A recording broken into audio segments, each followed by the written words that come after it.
Red நூல் வியூவர்ஸ்க்கு வணக்கம். இன்னைக்கு சோஷியல் மீடியாவில் ரொம்பவே ட்ரெண்டிங்காக போயிட்டு இருக்க வேவ்ஸ் 2025ல லைகா ப்ரொடக்ஷன்ஸ் ஒரு முக்கியமான அனௌன்ஸ்மெண்ட்டை வெளியிட்டிருக்காங்க. அதை பற்றி இந்த வீடியோவில் நம்ம டீட்டெயிலாக பார்க்கலாம். அடிக்கடி சிறுநீர் கழித்தலால் அவதிப்படுகிறீர்களா? தீவிர பசியா? உடல் எடை குறைந்து கொண்டே இருக்கிறதா? ஆயுட்கால நிவாரணம் டாக்டர் ஸ்ரீவர்மா பிசிஆர் மெஹனில் சூரணம். சம்மர் ஹாலிடேஸ் வந்தாச்சு, நம்ம ஜிடி ஹாலிடேஸும் வந்தாச்சு. GT holidays, South India's #1 travel brand. Periyar Maniammai Institute of Science and Technology, Thanjavur. The world needs you.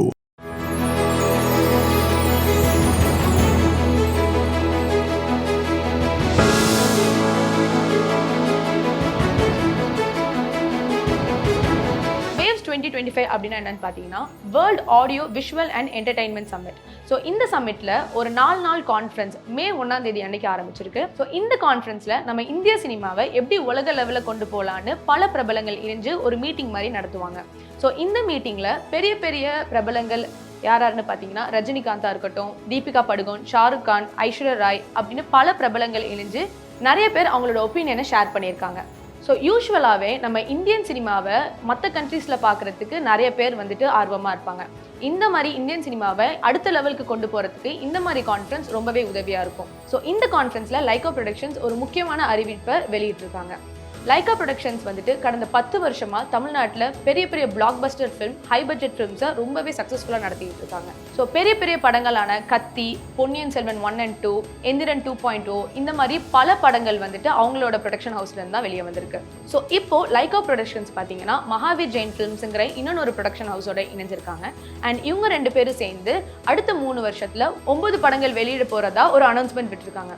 So இந்த 9 படங்கள் வந்துட்டு எந்தெந்த டேரக்டர்ஸோட எந்தெந்த ஹீரோஸோட எடுக்க போகிறாங்கங்கிற விஷயத்தை இனிமேல் தான் அவங்க அனௌன்ஸ் பண்ணுவாங்க.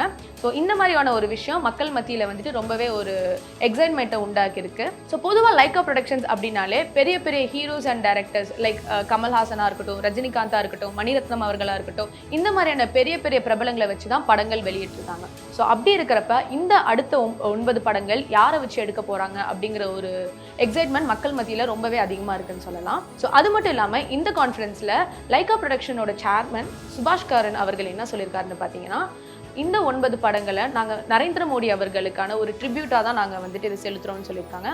அது மட்டும் இல்லாமல் உலகளவு சினிமாவில் நம்ம இந்தியன் கல்ச்சரை ப்ராப்பராக கொண்டு போய் சேர்க்கறதுக்கான ஒரு பிரிட்ஜாகவும் நாங்கள் இருப்போம்னு சொல்லியிருக்காங்க. ஸோ இந்த கான்ஃபரன்ஸ் பார்த்தீங்கன்னா பிரைம் மினிஸ்டர் நரேந்திர மோடி அவர்களோட தலைமையில் தான் நடந்திருக்கு.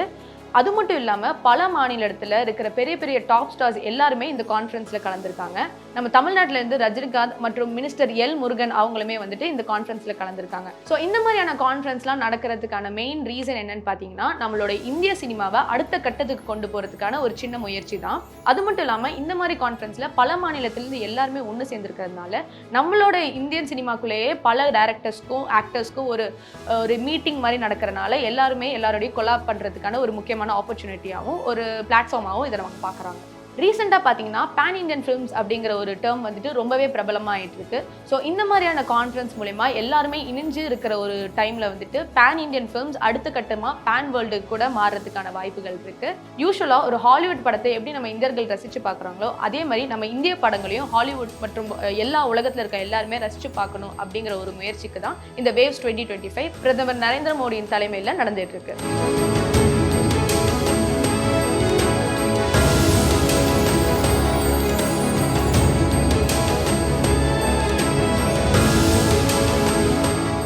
ஓப்பனிங்லேயே சொன்ன மாதிரி தான் பீப்புள்ஸ் வின்னர் அப்படின்னு தான் இப்போவுமே எல்லாருமே சொல்லிட்டு இருக்காங்க. யார் வின் பண்ணா எனக்கு என்னப்பா, பிரதீப் ப்ரோ தான் எனக்கு வின்னர் அப்படின்னு மாதிரி தான். அது ஒரு அன்ஃபேர் எவிக்ஷன் அப்படின்ற மாதிரி நிறைய பேர் சொல்லிட்டு இருந்தாங்க. காமெண்ட்ஸ்லாம் பார்க்கும்போது இல்லை பிரதீப்லாம் ஃபினாலேக்கு போயிருக்கணும் அப்படி இப்படின்னு நிறைய பேர் சொல்லிட்டு இருந்தாங்க. என் காமெண்ட்ஸ் ஃபுல்லாகவே அன்ஃபேர் எவிக்ஷனு, ஸ்கிரிப்டடு அப்படின்ட்டுலாம் போட ஆரம்பிச்சாங்க. அந்த காமெண்ட்ஸில் நீங்கள் எப்படி பார்க்குறீங்க? அது தெரியல. அவங்க மக்கள் என் மேலே ஒரு ஹோப் வச்சுருந்தாங்க. இவர் கண்டிப்பாக டைட்டில் வின் பண்ணணும் அப்படின்ற விஷயம் அவங்க வச்சுருந்தாங்க. ஸோ அது அவங்களுக்கு எப்படி ஏற்றுக்கிறதுன்னு தெரியல. அதனால ஒரு சில பேர் அப்படி சொல்கிறாங்க. பட் எண்ட் ஆஃப் த டே நம்ம என்ன பெர்ஃபார்ம் பண்ணமோ அதுக்கான ரிசல்ட் தான் அங்கே கிடச்சிருக்கு. பட் எனக்குமே அது கொஞ்சம் ஃபீலாக இருந்துச்சு. அது அன்ஃபேர் எவிக்ஷனா அந்த மாதிரிலாம் இல்லை. பட் எனக்குமே மேபி போயிருக்கலாமே அப்படின்ற மாதிரி இருந்துச்சு. பட் அங்கே ஆடுற எல்லாருமே ரொம்ப டஃப். இப்போ நான் செமிஃபைனலில் நான் வெளில வரும்போது நான் சொன்னது, நான் இங்கேருந்து வெளில போகும்போது சாரி சொல்லணும்னு நினைக்கிறது எனக்கு, நான் ஃபைனல்ஸ் போய் டைட்டில் அடிப்பேன்னு நினைக்கிற மக்களுக்கு சாரி சொல்லணும் அப்படின்னு நினச்சேன். ஏன்னா அவங்க என் மேலே அவ்வளோ ஹோப் வச்சுருந்தாங்க நான் அடிப்பேன்ட்டு. பட் லைட்டாக மிஸ் ஆயிடுச்சு. பட் ஓகே தான். அந்த Okay. கமெண்ட்ஸ்லாம் புரியுது. அவங்களோட ஒரு அன்பு இருக்கும்ல, கண்டிப்பா அது கண்டிப்பா கிடைக்கலையே அப்படி அதனால அவங்க போடுறாங்க. அதனால நான் அக்செப்ட் பண்ணிக்கிறேன். அவ்வளோதான். ஓகே தான். லைக் உங்களை வந்து ஒரு ஃபேமிலியா பார்க்கறதுலேருந்து எல்லாருமே வந்து பாய் நெக்ஸ்ட் டோர் அப்படின்ற அளவுக்கு உங்களை ஒரு ஃபேமிலியா பார்க்க ஆரம்பிச்சிட்டாங்க. ஸோ கண்டிப்பா அதை பத்தி பேசியே ஆகணும். ஸ்டார்டிங்கில் நானுமே டான்ஸ்லாம் பண்ணி ரீல்ஸ்லாம் பண்ணி போட்டுருக்கப்பலாம் எனக்கு இவ்வளோ சப்போர்ட்லாம் எதுவுமே கிடைச்சதில்ல.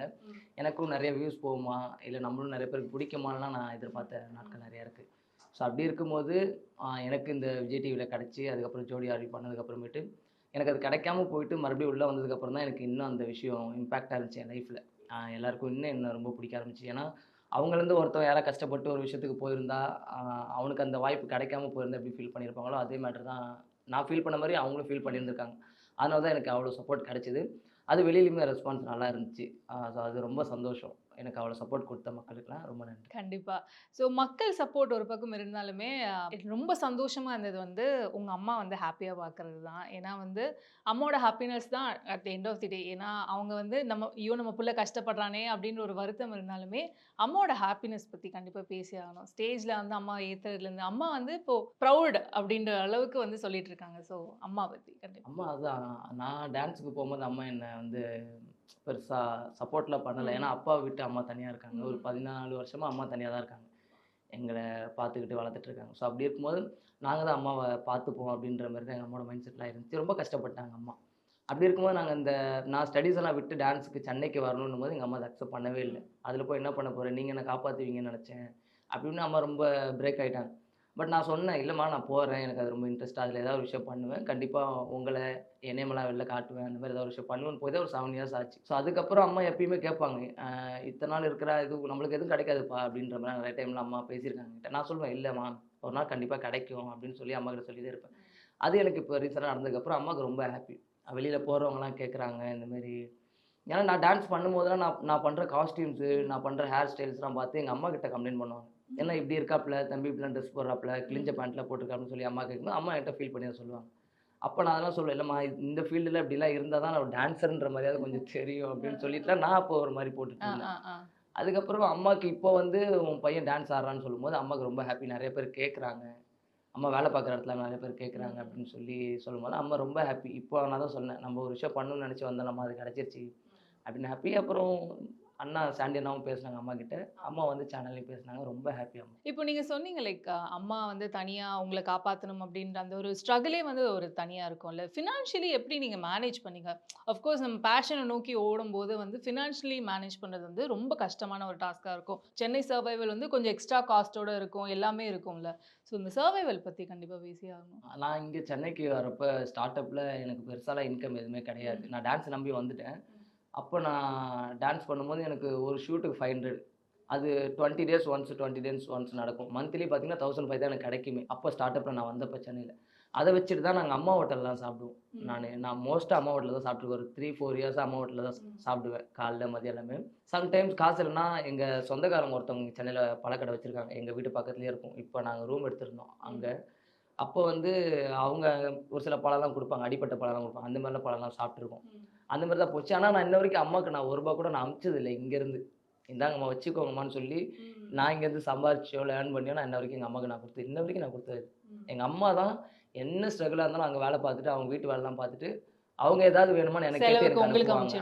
அனுப்புவாங்க. இன்ன வரைக்கும் அது எனக்கு ரொம்ப ஆச்சரியமாக இருக்கும். என்கிட்ட கேட்டதும் கிடையாது, அனுப்பப்பான்னு என்கிட்ட கேட்டதும் கிடையாது. அம்மா என்ன அவங்க தான் எனக்கு அனுப்புவாங்க. அதுவே ஒரு மாதிரி சர்ப்ரைசிங்காக இருக்குது. ஆனால் இப்போ நீங்களும் சரி, நீங்களும் உங்கள் கஷ்டத்தை வந்து பெருசாக சொல்ல மாட்டேங்கிறீங்க, அம்மாவும் பெருசாக உங்களோட கஷ்டத்தை சொல்ல மாட்டேங்கிறாங்க.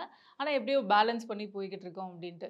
இப்போ திரும்பி பார்த்தா கடந்த அந்த பாதைன்னு ஒன்று இருக்கும்ல, அதை பார்த்து எவ்வளோ சந்தோஷமா இருக்கு. அடிக்கடி சிறுநீர் கழித்தலால் அவதிப்படுகிறீர்களா? தீவிர பசியா? உடல் எடை குறைந்து கொண்டே இருக்கிறதா? ஆயுட்கால நிவாரணம் டாக்டர் ஸ்ரீவர்மா PCR மெஹனில் சூரணம். சம்மர் ஹாலிடேஸ் வந்தாச்சு, நம்ம GT ஹாலிடேஸும் வந்தாச்சு. GT holidays, South India's #1 travel brand. Periyar Maniammai Institute of Science and Technology, Thanjavur. The world needs you.